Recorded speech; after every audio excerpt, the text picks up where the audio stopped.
Okay, let's make all the Clippers fans mad.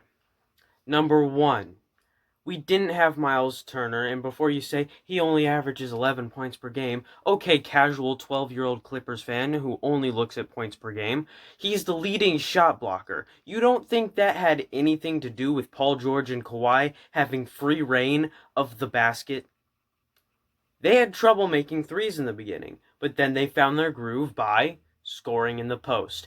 Who would have blocked those shots? Miles Turner. Don't believe me? Watch any other Pacers game where Miles Turner plays, and immediately your retardation will go away and you'll realize he blocked shots. Second, TJ Warren, 19 points per game, definitely would have helped there. I don't care what you say about, oh, Paul George would have locked him down. Yeah, like he locked Joe Ingles down. I know. Well, that was in the playoffs 2 years ago. I don't remember when I cared because he hasn't locked anyone down for quite some time. It took him scoring on someone almost a foot shorter than him for him to get in his groove. I'm talking about him scoring on TJ McConnell. Like, he scored in the post on TJ McConnell when he's almost a foot taller than him. And he acted like that was some accomplishment. And I know some stupid person is going to be in the comments talking about, oh, Paul George ended Justin Holiday's career. Donovan Mitchell ended Paul George's career a long time ago. Paul George should just retire. I don't care. You're going to talk about that dunk. Right after that dunk, he missed a lightly contested three. That says a lot about Paul's game. He shows up. He shows up flashy. But when it comes down to simple fundamentals, he is garbage. You look at his highlights, gets all the little 12-year-olds excited, but doesn't actually execute on fundamental basketball plays. And I know you're going to say, well, he just beat your team by 30. A team that had a laundry list of injuries, he has yet to beat a healthy Pacers team. At least in the past few seasons. I remember the last time the Pacers were healthy. Yeah, Wesley Matthews had a game winner over Paul George. Wesley Matthews had a game winner over Paul George. Is the last time I remember him facing a healthy Pacers team. He lost.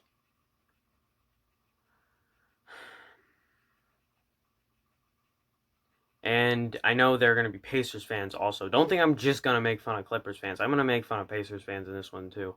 There are definitely going to be Pacers fans who are overreacting to this one. Guarantee you. Goga, they're going to overreact to Goga. He went, before, garbage time, he was 2 for 3.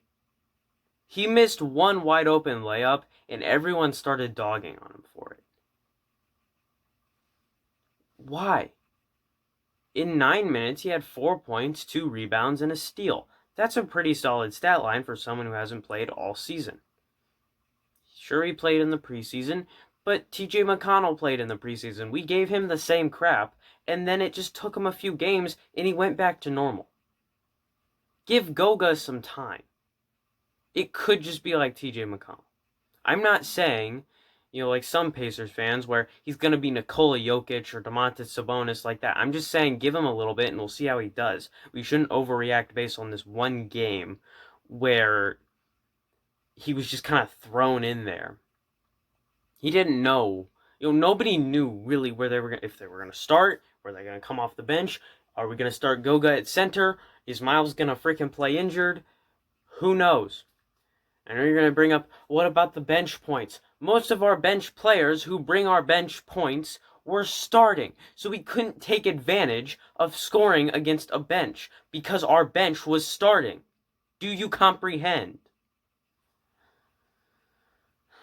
It makes me, it gives me a headache because casual NBA fans will take this at face value and not look at any of the context.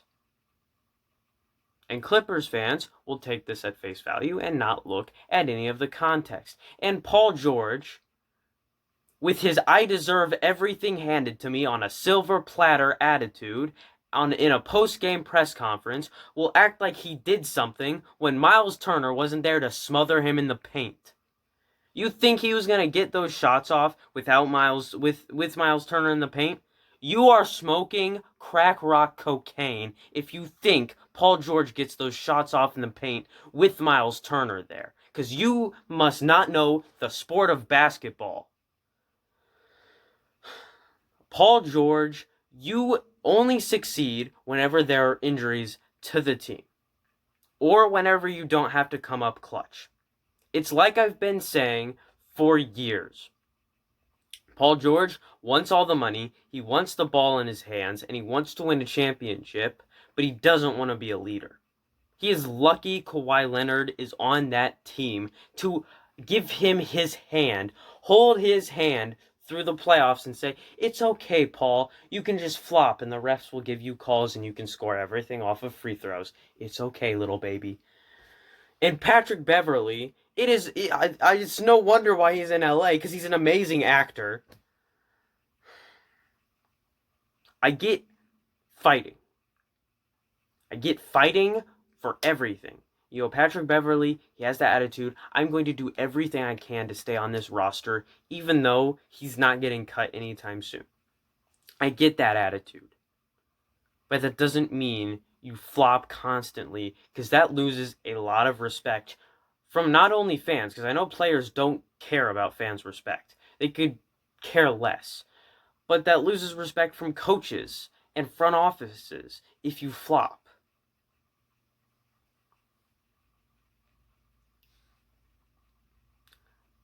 But I hate the fact that Paul George is going to be all smug in a post-game press conference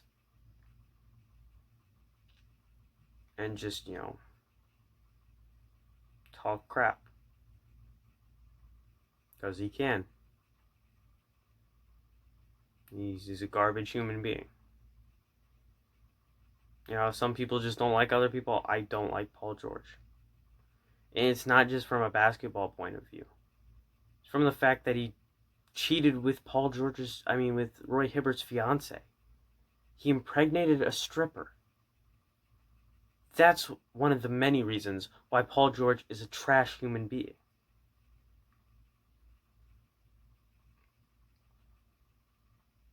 And he just has this terrible attitude. And I don't think he'll ever win a championship with that attitude. And the day he wins a championship, I don't know what I'm going to do. I'll freaking buy a Paul George jersey. I don't know. I already have one in my closet from when he played for the Pacers before I knew about all the stuff he did.